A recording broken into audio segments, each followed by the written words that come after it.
Hallo Freunde der Füße, heute geht es um den Unguis convolutus. Rollnagel, Zangennagel, Tütennagel, Tunnelnagel, Pinzettennagel, Pinzer-Nail-Syndrom, Röhrennagel, Turmnagel, Unguis inturnatio, Trompetennagel, Ziegelnagel. Ich glaube, es gibt keine Nageldeformität, die mehr Synonyme hat.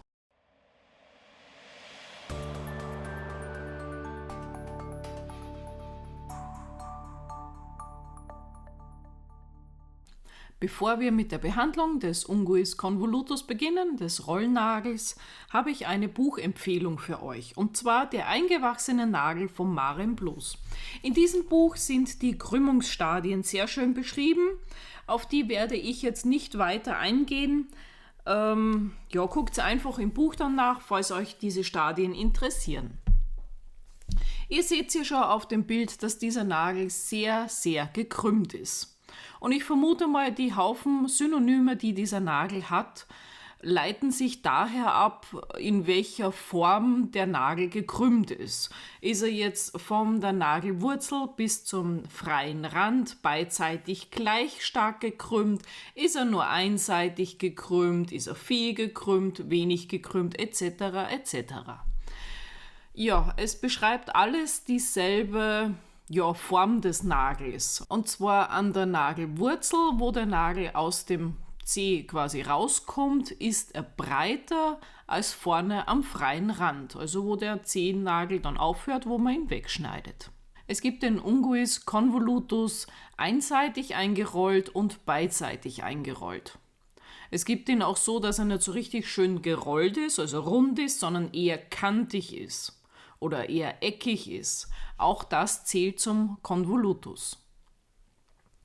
Die Ursachen sind weitgehend nicht erforscht oder nicht eruierbar. Was man weiß, ist, dass es meistens ab dem 4. Lebensjahrzehnt auftritt, meistens bei Frauen, bei Männern auch. Mein Patient hier zum Beispiel ist ein Mann. Bei ihm vermute ich fast, dass es genetisch bedingt ist, weil seine Mutter es ebenfalls hat.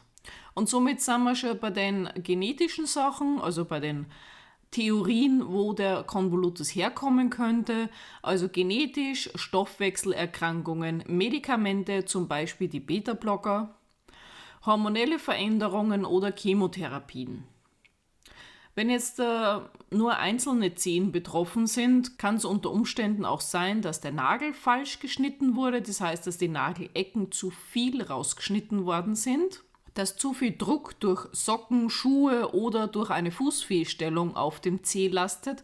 Das heißt, dass er rechts und links einfach zu viel Druck kriegt.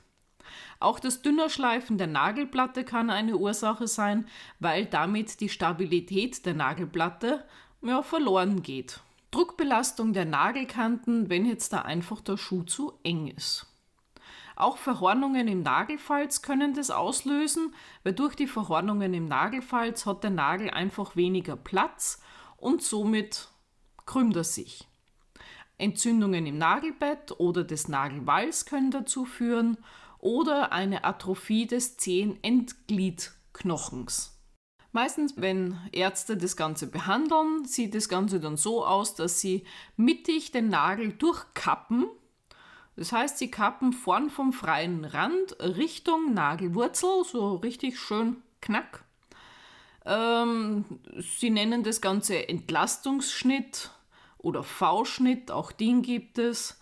Meiner Meinung nach ist das etwas sehr Unsinniges, was man da treibt, denn durch diesen V-Schnitt oder Entlastungsschnitt entlastet man den Nagel nicht wirklich. Man nimmt den Nagel die komplette Spannung, die ihn noch hält in der Position, die er hat. Und wenn oben jetzt da diese Spannung weg ist, lassen sich einfach die Nagelecken leichter zusammendrücken. Und somit hat man genau das Gegenteil erreicht, der Nagel krümmt sich noch mehr. Beim Dünnerschleifen ist es dasselbe, weil nämlich die Nagelspannung dann verloren geht. Manche Ärzte machen auch noch einen Druckverband drauf. Was das bringen soll, weiß ich jetzt gerade nicht. Man müsste diesen Druckverband immer und ewig tragen. Eine Emmet-Plastik kennt ihr ja bereits. Das heißt, man schneidet vom freien Rand Richtung Nagelwurzel, also die Nagelkante komplett raus, verödet hinten die Nagelwurzel, somit dass kein Nagel mehr nachwächst. Nachteil bei dieser Emmet-Plastik ist, dass vom Nagel sehr wenig stehen bleiben darf, denn wenn man jetzt zu wenig von der Emmet-Plastik wegnimmt und der Nagel wieder wächst, kann es wieder passieren, dass er sich rollt. Die Ärzte haben noch eine schöne Plastik, und zwar die Nagelbettplastik. Das ist auch sehr schön. Ich stelle mir das auch sehr schmerzhaft vor. Und zwar wird das Nagelbett komplett, also der Nagel entfernt, das Nagelbett komplett aufgeschnitten und wird dann mit, wie soll man sagen, mit Fäden auseinandergezogen. Ja, stelle mir sehr schmerzhaft vor. Ob das Ganze hält, weiß ich eben nicht. Die von den Ärzten am meisten praktizierte Behandlung beim Unguis convolutus ist das Reißen der Nagelplatte. Ich persönlich finde das Schlimmste, was man dem Nagel antun kann, denn durch das Reißen aus der Nagelwurzel verletzt man die Nagelwurzel, der Nagel kommt hinterher nicht besser nach, als was er vorher war, und durch das, dass eine Zeit lang auf dem Nagelbett kein Nagel drauf ist, kann sich das Nagelbett nach Lust und Laune wieder verbiegen. Also auch diese Behandlung ist nicht wirklich zielführend. Die Behandlung bei uns Podologen sieht natürlich anders aus, nicht invasiv. Und zwar gibt es die Nagelkorrekturspangen oder Tamponaden. Eine Nagelkorrekturspange zeige ich euch heute, und zwar die BS Quick Spange. Das ist eine Klebespange, zu der kommen wir aber später noch. Welche Beschwerden hat denn der Patient meistens, wenn er mit so einem Nagel kommt? Es gibt viele Patienten, die sind einfach schmerzlos. Das heißt, der Nagel wächst zwar so krumm, aber der Patient hat keine Schmerzen. Ist soweit auch nicht schlimm. Ich setze erst dann die Spangen, wenn der Patient Schmerzen hat. Sollte ein Unguis convolutus schmerzlos sein und der Patient kommt damit gut zurecht, dann lasse ich den so, wie er ist. Sollte der Patient Schmerzen bekommen, dann wird eine Spange gesetzt. Weitere Beschwerden des Patienten können ein eingewachsener Nagel sein, Hühneraugen im Nagelfalz, Verhornungen im Nagelfalz, die aus Schmerzen verursachen, und manche Patienten finden es einfach optisch nicht schön, wenn der Nagel wie so eine Tüte aussieht. Nun kommen wir zur Behandlung vom Unguis convolutus. Die Nagelkanten vorn, also die Nagelecken, schneide ich so wenig wie möglich und so viel wie nötig raus. Denn umso mehr ich die Nagelecken rausschneide, umso mehr bildet sich natürlich der Nagelfalz zurück und der Nagel krümmt sich noch mehr. Bei meinem Patienten hier habt ihr ja schon gesehen, dass ein Nagel etwas rot ist. Da hat der Patient auch Schmerzen und der Patient hat da ein dickes, fettes Hühnerauge drinnen. Aber jetzt kommen wir mal zu der Spange, und zwar zu der BS Quick Spange. Die BS Spangen sind, soweit ich weiß, Fiberglasmaterial. Man muss zuerst den Nagel anrauen. Ich mache das meistens mit einem Diamantfräser, mit grüner Manschette. Ich glaube, das ist die mittlere Körnung. Der Nagel muss aufgeraut werden, denn sonst hält die Spange nicht ordentlich. Jedes Spangenplättchen hat so ein Messteil drauf, da kann man schon mal anlegen, hat man denn die geeignete Größe dieser Spange. Die gibt es ja in verschiedensten Größen. Und man muss immer gucken, dass man so 1 Millimeter vom Nagelwall entfernt ist. Wenn die Spange dann geklebt wird und das Ende der Spange etwas hoch steht, kann es sein, dass es in den Nagelfalz reindrückt, und das wollen wir ja nicht. So, jetzt habe ich das Ganze mit Alkoholtupfer entfettet. Der Hersteller der Spange sagt zwar, man soll es nicht tun, ich mache es aber. Nach dem Ganzen das Trockenwedeln, weil pusten dürfen wir ja nicht, außerdem haben wir ja die Maske auf. Und das nächste, was ich drauf mache, ist der Aktivator, damit dass der Kleber auch ordentlich hält. Auch das wedele ich wieder trocken, weil die normale Abtrockenzeit dauert mir zu lange. Man sieht, wenn es trocken ist, wenn die Schleifspuren wieder rauskommen. Die Spange wird dann schön mit Kleber eingestrichen. Sie ist auf so einem Applikator drauf. Es hat jetzt leider nicht scharf gezogen, das Ganze. aber so ungefähr könnt ihr das ja erkennen. Es ist eine ganz dünne Spange. Schön dick mit Kleber einstreichen. Und danach die Spange auf den Nagel fest aufdrücken. Viele unterschätzen die Klebespangen, finde ich.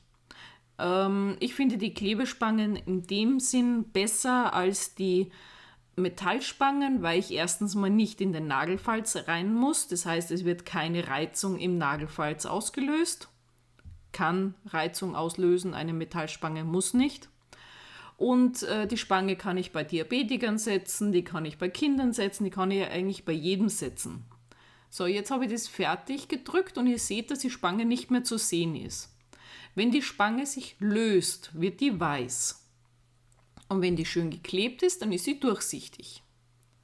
Hier auf diesen Nagel mache ich 2 Spangen, damit dass ich gleich eine bessere Entlastung habe. Nicht mehr als 2 Spangen auf einen Nagel draufsetzen, denn es könnte passieren, dass der Zug der Spangen doch so viel ist, dass man eine Lyse verursacht. Also wirklich 2 Spangen ist das Maximale, was man von den Klebespangen auf einen Nagel drauf machen sollte. Man muss natürlich abschätzen, hat man einen sehr dünnen Nagel, sollte man sowieso nur eine Spange draufsetzen. Hier bei diesem Nagel, der ist sehr fest und der Nagel hält es locker aus, wenn wir dort 2 Spangen draufsetzen. Wieder schön drücken das Ganze, dass es klebt am Patientennagel. Zum Schluss mache ich nochmal überall schön den Kleber drüber, damit das, falls irgendwie an den Kanten der Kleber von der Spange nicht ordentlich drauf war, dass er nochmal überall schön reinläuft und die Spange schön festklebt. Ihr müsst auch bedenken, der Kleber der Spangen ist wie ein Sekundenkleber. Wenn er gedrückt wird, dann klebt er in Sekunden und wenn man ihn so aufträgt, dann dauert es schon 1-2 Minuten, bis das der Kleber fest ist. Das heißt, bevor der Patient Socken anzieht, solltet ihr nochmal drauf fassen, ob der Kleber wirklich trocken ist. So, jetzt haben wir den entzündeten Zeh. Ihr seht schon, der ist richtig rot, weil da vorne auch das kleine Hühnerauge drinnen ist. Das zeige ich euch dann in einem anderen Video. Und auf diesen Nagel setzen wir nur eine Spange drauf, weil eben der Patient das Drücken durch die Schmerzen nicht wirklich aushält. Hinten an der Nagelwurzel hält das leichter aus, als wenn ich vorne dann noch eine zweite draufsetzen würde. Weil das Hühnerauge im vorderen Drittel des Nagels sitzt und wenn ich da drauf drücke, dann outscht der Patient ordentlich. Bei den Klebespangen ist es auch so, man muss wirklich schauen, dass die Krümmung des Nagels nicht zu groß ist. Denn die Spangen können auch brechen, die spürt man auch und ich höre es auch zum Beispiel, wenn die Spange bricht. Es gibt so ein komisches Knistern und wenn man da drauf drückt, dann merkt man irgendwie, dass die Spannung verloren geht. Und wenn man dann den Applikator abmacht und die Spange sich anguckt und es ist ein weißer Streifen in der Spange drinnen, dann weiß man eigentlich, dass die Spange gebrochen ist und somit hat sie keine Wirkung mehr. Zu lange Spangen solltet ihr auch nicht verwenden, denn die Spangen würden dann über den Nagelfalz hinausgehen und ihr müsst die dann mit dem Fräser kürzen. Das ist immer wieder so ein Risiko, wenn ich die Spange klebe, die also zu lange ist, frisch geklebt ist und dann muss ich mit dem Fräser noch was kürzen. Dann kann es passieren, wenn ich mit dem Fräser falsch aufsetze, dass ich die ganze Spange wieder runterreiße. Deswegen immer gucken, dass man die Spange in der richtigen Größe verwendet. Man kann diese Spangen auch selber zuschneiden, das geht mit einer ganz normalen Verbandsschere und einfach die Ecken ein bisschen abrunden mit der Schere und dann klebt es auch wieder. Und hier kleben wir die 3. Spange jetzt an diesem Patienten. Der Patient kommt dann ungefähr 2 Wochen später nochmal und dann gucke ich mir den Zeh nochmal an, ob die Entzündung besser geworden ist und wie das mit Hühnerauge aussieht, weil bei dieser Behandlung, also bei dieser Sitzung, habe ich das Hühnerauge nicht komplett entfernen können. Es war immer noch Hornhaut drinnen, immer noch ein fester Kern. Ich habe dem Patienten von Gevol das Fluid mitgegeben. Er soll dort morgens und abends jeweils einen Tropfen reinmachen, damit das die Hornhaut da drinnen eben weich wird und ich beim nächsten Termin es einfacher habe, die Hornhaut da rauszukriegen. Wir werden den Patienten jetzt natürlich begleiten mit den Videos. Das heißt, jedes Mal, wenn er kommt, gibt es ein Update. Und wir gucken einfach über die Zeit, wie sich der Nagel verändert und wie weit wir ihn ausgerollt kriegen. Jeder Nagel darf von Natur aus eine Krümmung haben. Das heißt, wir müssen dann gucken, wann wir mit der Spange aufhören, wann der Patient zufrieden ist, wenn er keine Schmerzen mehr hat. Einfach dann mit dem Patienten besprechen, wann man dann aufhört. Bei diesem Patienten vermute ich jetzt einmal, dass die Behandlung mindestens 1,5 Jahre lang gehen wird, denn der Nagel ist ja hinten auch sehr gerollt und vorne ja noch mehr, ihr seht es ja, und bis sie das Ganze ausgerollt hat, das dauert. Wenn der Patient wiederkommt und die erste Spange rausgewachsen ist, wird die erste Spange entfernt und hinter der zweiten Spange dann eine neue gesetzt. So rolliert man das ganze System und der Nagel wird immer von den Spangen gehalten und kriegt durch die neue Spange hinten wieder Neuzug. Die Klebespangen werden nicht entfernt nach 6 Wochen. Also ich mache das nicht. Ich lasse die Klebespangen immer rauswachsen.